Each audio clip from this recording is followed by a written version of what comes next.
প্রত্যেকদিন সকালবেলায় ঘুম থেকে ওঠার পর আমি যে কাজটা করি সেটা হচ্ছে আমার বিছানাটা আমি আমার নিজের মতো করে গুছিয়ে নিই। দেখবে বিছানাটা গুছিয়ে রাখলে না ঘরদোরও কি সুন্দর পরিষ্কার পরিচ্ছন্ন লাগে, মনে হয় যে ঘরটা গোছানো আছে। Good morning everyone, welcome back to my channel. আশা করছি তোমরা সবাই খুব ভালো আছো। তো চলে আসলাম আজকে আরও একটা নতুন ব্লগ নিয়ে। এখন বাজে 10:30, হ্যাঁ 10:30 ডট 10:30। তো আজকের ব্লগটা এখন থেকে শুরু করছি। ভিডিও টাইটেল দেখে হয়তো বুঝতে পেরেছো আজকে মানে কি বিষয় নিয়ে আলোচনা করতে যাচ্ছি। অ্যাকচুয়ালি আমি কালকে অনেকটাই সারপ্রাইজ হয়ে গেছিলাম। কালকে রাত্রিবেলায় কটা বাজবে মা? হ্যাঁ 9:15, মানে আমরা সব খাওয়া দাওয়া করে যে যার মতো বিছানায় ঢুকে পড়েছি আর কি। ও মা খাচ্ছিল, হ্যাঁ বাবা খাওয়া দাওয়া করে বিছানায়, আমার তো আগে খাওয়া হয়ে গেছিল, আমি বিছানায় চলে গেছিলাম আর মা খাচ্ছিল। তো রাত্রিবেলায় দেখছি দরজাতে খটখট করছে। এবার অত রাত্রিবেলায় সচরাচর আমাদের বাড়িতে কেউ আসে না। এবার রাত্রিবেলায় আমাদের বাড়িতে কেউ আসলে আমি দরজা খুলতে যাই না, বাবা যায় নইলে মা যায়। তো মা দরজা খোলার আগে জানলা দিয়ে খুললো, মানে জানলা দিয়ে খুললে দরজার ওই পারে কে আছে এদিকে একটু সরে আসলে দেখা যায়। তো যে রান্নাঘরের জানলাটা খুলেছে দেখছে দীপ্ত মুখ বাড়িয়েছে। ও জানলা ধারে এসেছিল না, মাও মুখ বাড়িয়ে দেখছে, ও এরকম করে মুখ বাড়িয়েছে। হ্যাঁ, দিয়ে মা বলছে যে বাবা এসেছে। মানে আমি না বাবা এসেছে শোনার পর একটু মানে কে আসলো কি হলো মানে মাথায় ঠিক আসছিল না। তারপরে মনে হলো তাহলে হয়তো দীপ্ত এসেছে। তারপরে তো সেই মা আবার গিয়ে দরজা খুলে এসছে। তো কালকে সত্যি অনেকটা সারপ্রাইজ হয়ে গেছিলাম। মানে আমাকে বলেইনি, আমাকে বলেছিল ও ওই শনিবারের দিন আসবে, শনিবারের দিন রাত্রিবেলায় আসার কথা ছিল। এবার বাবা মা আমাকে যতবার জিজ্ঞেস করছে যে দীপ্ত কবে আসবে বা কিছু, দীপ্ত আমাকে যেহেতু বলেছে শনিবারে আসবে, আমিও বলেছি শনিবারে আসবে। তো কালকেও চলে এসছে। তাই বাবা বলছে যে তুমি এর আগের দিন গিয়ে সারপ্রাইজ দিয়েছো, তো তাই তোমাকে হয়তো সারপ্রাইজ দিয়েছে। তো যাই হোক, সকাল 10:30 বাজে, আমাদের রান্না বান্না কমপ্লিট। মা সকালগুলো কমপ্লিট হয়নি, হচ্ছে শুধু একটা তরকারি হলেই হয়ে যাবে। ওই তো ভাবছো তো মানে অর্ধেক হয়েছে, অর্ধেক হওয়ার পর বাবা খেয়ে চলে গেছে। মাংস হয়ে গেছে, আলু ভাজা হয়ে গেছে, আর দীপ্তর জন্য এখন ডিম সেদ্ধ হবে, চা হবে, এগুলো। চলো তো ছাদে বসে আছে ফ্রেশ হয়ে। A few moments later. ছাদে রোদের থেকে বাতাসটা বেশি লাগছে, কালকে আরো হু হু করে বাতাস হয়েছিল। তো ডিম সেদ্ধ খাওয়া গেছে, এখন চা নিয়ে আসলাম। এই যে মিনি টোস্টগুলো দেখতে পাচ্ছ, এগুলো খেতে ভীষণ টেস্টি লাগে, বেশ ভালো লাগে। আর সেদিন বাজারে গিয়ে আমি মালকেস বিস্কুট নিয়েছিলাম। এই বিস্কুট দীপ্ত প্রথমে আমাকে খাইয়েছিল ওদের ওখানে, তো বেশ ভালো লেগেছিলো। তো সেদিন বিস্কুট আনতে গিয়ে ওই দোকানদারকে বললাম যে ভালো বিস্কুট কী আছে, তো এটা বের করে দিল। তো চলো আজকে আমাদের অনেক জায়গায় যাওয়ার প্ল্যান আছে, জানি না কত কত জায়গায় যেতে পারবো, মানে টুকটাক কাজের জন্য আর কি। তো চলো দেখতে থাকো আজকের ভিডিওটা। তা আমার ভাগের বিস্কুটগুলো তো সব খাচ্ছ, আবার বলছে আনতে হবে, বলছে না আনতে হবে না। আচ্ছা ও যেহেতু দুধ চা খায় না, শুধুমাত্র লাল চাই খায়, তাও সেরকম খায় না। আমি লাল চা করে নিয়ে আসলাম, তাও আবার লেবু দিয়ে। তোমরা বলো লাল চায় লেবু কতটুকু দেয়? 5-6 ফোঁটা, ব্যাস, তার বেশি নিশ্চয় না 1 কাপে। আমি দিয়ে নিয়ে আসলাম, ওর না যদি লেবু হয়নি, এবার অর্ধেক লেবু কেটে নিয়ে এসেছি। পুরোটা দেবো কি? পুরোটা দিতে লাগবে, ধরো ধরো পুরো লেবুটা চেপে দিই। বিট লবণ নিয়ে এসেছি, বিট লবণটা একটু দিয়ে দাও। লাগবে না? আচ্ছা এমনি খাবে, এরকম সবটা। লেবুগুলো কি টক নেই নাকি? লেবুগুলোতে টক নেই? ওলে ওলে খালি লেবু এরকম করে চুষে খাচ্ছে, টক নেই লেবুতে? তোমার কাছে তো কোন হল টকই টক লাগে না। দীপ্তর কোলে প্রিয়াংশু কি সুন্দর আছে দেখো। এই দাগা, এই কি রে, কার কোলে উঠেছো? কার কোলে উঠেছো তুমি? কার কোলে উঠেছো? পিসমশাই, পিসমশাই মা বলছিল পিসে বাবা, পিসে বাবা। কি হয়েছে? এতক্ষণ তো দিব্যি সুন্দর হাসছিলিস। কি সুন্দর দীপ্ত কোলেও নিয়ে আছে। এবার আসবে। ও গরম লাগছে না, গা চিটচিট করছে। কি রে, এই যে হাসছে কি সুন্দর। এবার একটু হেঁচে দাও, একটু হাসি করে দাও, তার পাগলা। রোদ বেশ ভালোই লাগছে গায়ে, কিন্তু এখন বাজে 11:17। দুপুরবেলায় খাওয়া দাওয়া করে বেরোবো আমরা। জানলার পর্দাগুলো খোলা হয়েছিল কাচার জন্য, তো কাচা হয়ে গেছে। এবার জানলার ওই রডের মধ্যে ঢুকিয়ে দিই, মানে জানলাতে লাগিয়ে দিই। অ্যাকচুয়ালি কী বলো তো, জানলার যদি পর্দা না লাগানো থাকে শীতের সময়, কাচ লাগানো থাকলেও বাতাস ঠিক ঢোকে না, কিন্তু ঠান্ডাটা বেশ ঢোকে। তো পর্দাটা থাকলে ঘরটা একটু গরম থাকে। এরকমই ছিল না? এইরকমই ছিল, এই কালারটাই ছিল, এই পর্দাটাই ছিল। হয়তো ময়লা হয়েছিল বলে কালার যেন চেঞ্জ পর্দা লাগানো প্রায় 1 বছর পর পর্দা কাচা হয়েছে, পর্দা কাচাই হয়নি ছিল। ওকে, তাই নতুন নতুন লাগছে, তাই তুমি চিন্তা না নতুন নতুন লাগছে বলে না, মনে হচ্ছে না অন্যরকম লাগছে আর কি, সেই জন্য। আমরা এখন বেরোচ্ছি। দুপুরবেলায় খাওয়া দাওয়া করে একটু রেস্ট নিচ্ছিলাম, মানে ঘুমাচ্ছিলাম।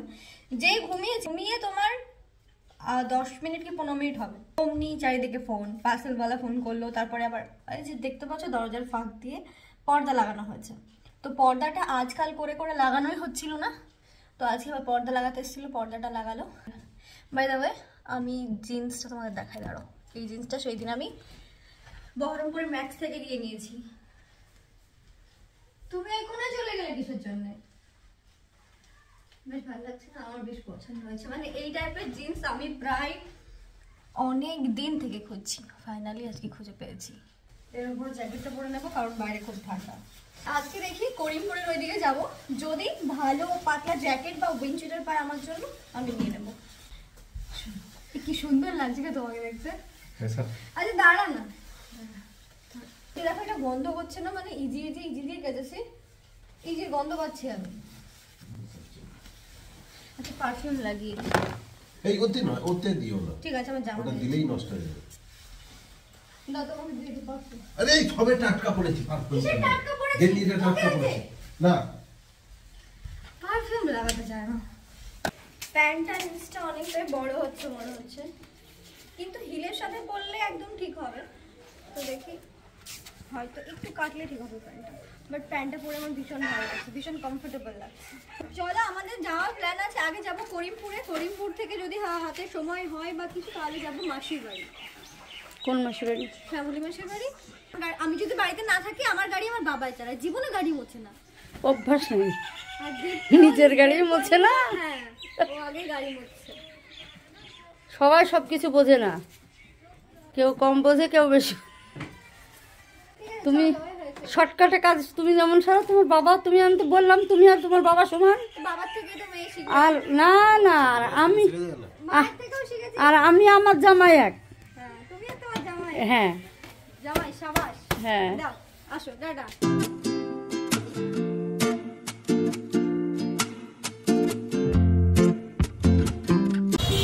তো এখন আমরা আসলাম করিমপুর বাস স্ট্যান্ডে। গাড়ি আমরা একটু ওইদিকে রেখে এসেছি, মানে যেই কাজের জন্য আমরা এসেছি সেই দোকানটা এখনো বন্ধ। তো ভাবলাম এই বাস স্ট্যান্ডে এসে ফুচকা খেয়ে আসি। দাও তো, কত করে ফুচকা? বাবা 10 টাকায় 5টা করে দাও। একটা প্লেটে নাও, একটা প্লেটে নাও। ধরো তুমি।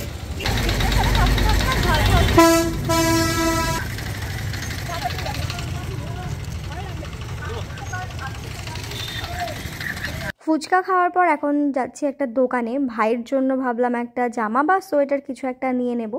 তো দেখি কিরম কি ভালো পাই। দোকানে আমরা প্রথমে গেছিলাম, ওই দোকানে অত ভালো পেলাম না, তাই আমি একটা দোকানে এসে একটা সোয়েটার নিলাম। সেটা পরে দেখো মাসির বাড়ি। ঘুমাচ্ছে এখন তো। মাসির বাড়ি যাওয়ার জন্য তো ভাইয়ের জন্য ওই জামাটা কিনলাম, কিন্তু মাসির বাড়িতে যাওয়া হলো না। মানে করিমপুর থেকে মাসির বাড়ি প্রায় 40 কিলোমিটার, মেবি 40 কিলোমিটার হবে।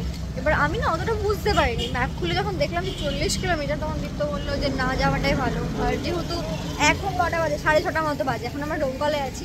মাসির বাড়িতে যেতে গেলে সে প্রায় বাড়ি পৌঁছতে 8টা-9টা মতো বেজে যাবে। মানে মাসির বাড়িতে গিয়ে তো আর হুট করে বেরিয়ে আসা যায় না। দীপ্তকে বললাম তাহলে আজকে আর যাচ্ছি না, পরে অন্য একটা সময় যাব, জামাটা তো কেনাই আছে, এবার গিয়ে দিয়ে চলে আসবো। তো এখন আমি আর দীপ্ত আসলাম মোড়ে কিছু কেনার জন্য। বাইরে কি প্রচন্ড ঠান্ডা, ভেতরে একটু গরম লাগছে, বেশ ভালো লাগছে। তো মা আমাকে বলেছিল কালো জিরে কিনতে। এই তুমি যে ইয়ে নিয়ে গেলে, চাট মশলা নিয়ে গেলে। চাট মশলা তো তুমি ফ্রুট চাট মশলা বললে, আর ওই চাট মশলা তো আলাদা, ওটা ফ্রুট চাট মশলা।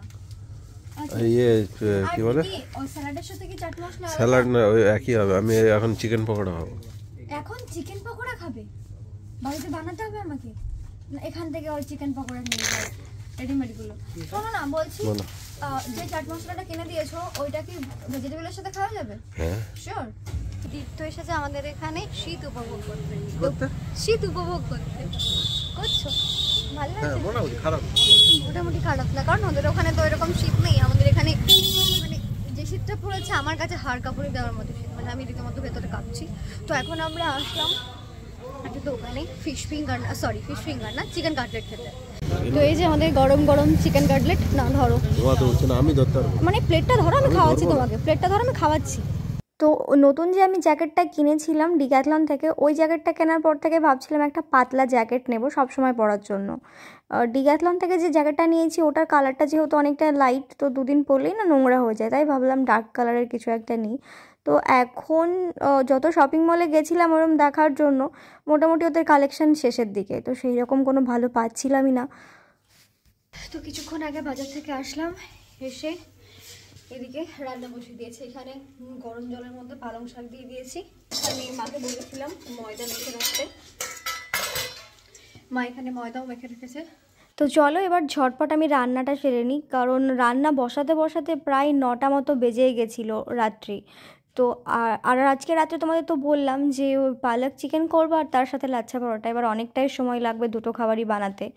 তো এইদিকে আমি পালক চিকেন বানানোর জন্য যে প্রসেসগুলো আছে সেই প্রসেসগুলো শুরু করে দিয়েছি, দেখতেই পাচ্ছ। আর এখানে চিকেন ম্যারিনেট করে রেখেছিলাম, তো পেঁয়াজগুলো ভাজার পর ম্যারিনেট চিকেন দিয়ে এখন ভালোভাবে কষিয়ে নেব।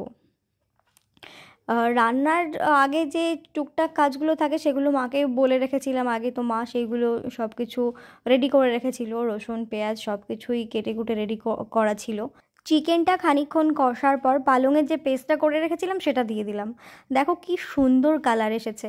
তো কারা কারা পালক চিকেন খেয়েছো অবশ্যই কিন্তু কমেন্ট করে জানিও, কারণ আমি ফার্স্ট খাবো আজকে, আর আজকেই আমার ফার্স্ট ট্রাই করা দীপ্তর জন্য। এখন বাজে 10টা 25, এইমাত্র রান্না করে নিয়ে আসলাম। তো চলো আগে খেয়ে নিই। দাঁড়াও আগে পরোটাটা তোমাদের দেখিয়ে দিই।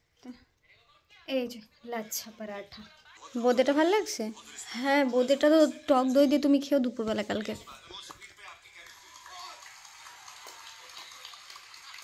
বলো ভালো হয়েছে? দেখো আমি অন্য কোথাও খাইনি যে ভালো খারাপ আমি করবো, হ্যাঁ বাস টেস্ট ভালো লাগছে। ওহ কি মজা। যার জন্য খাবার দাবার রান্না করা হয় সে যদি ভালো বলে ব্যাস, তাহলে আর কিছু লাগবে না। তো চলো আমি আগে খেয়ে নিই। খাওয়া দাওয়া সব কমপ্লিট, এবার মশারিটা নিয়ে শুয়ে যাব। আমার মশারি টানানো লাগে না, এখন দীপ্তর জন্য মশারিটা টানানো হয়। শীতের সময় আমি মানে চোখ মুখ ঢেকে শুয়ে থাকি, তুমি ওখানে বসেছিলে তাই ওই জায়গাটা গরম। শীতের সময় চোখ মুখ ঢেকে শুয়ে থাকি, মানে মশা আমাকে খুঁজেই পাবে না, পা হাত মাথা কোথায় যে থাকে আমার ঠিক থাকে না। মানে যদি ব্ল্যাঙ্কেট নিই আমি, মানে ব্ল্যাঙ্কেট বা লেপ যায়নি না, কারণ মাথার তলা দিয়ে ঢোকাই, পায়ের তলা দিয়ে ঢোকাই, তারপর 2 সাইডে ঢুকিয়ে নিই একদম, মানে কোনো দিকে ফাঁকা থাকে না আর কি একা শুয়ে থাকলে। তো মশা ঢোকার কোনো চান্সই নেই। যাই হোক চলো আজকের ভিডিওটা এই পর্যন্ত শেষ করছি। সবাই ভালো থেকো, সুস্থ থেকো, সাবধানে থেকো। দেখা হচ্ছে তোমাদের সাথে নেক্সট কোনো একটা ব্লগে। আর এই ব্লগটা কবে যাবে কোনো তার ঠিক নেই, কারণ দীপ্ত থাকাকালীন মানে ওই রান্নাবান্না করতে, বাড়ি কাজ করতে, এই সেই করতে আমার সময় কেটে যায়। তারপরে আবার ও কাজ আসলে আমি দেখেছি আমার মেকআপের কাজ বেড়ে যায়। কালকে হচ্ছে শনিবার, কত তারিখ গো কালকে? 11 তারিখ। 2টো মেকআপের কাজ আছে, ও বাড়িতে একা একা থাকবে। তো চলো টাটা।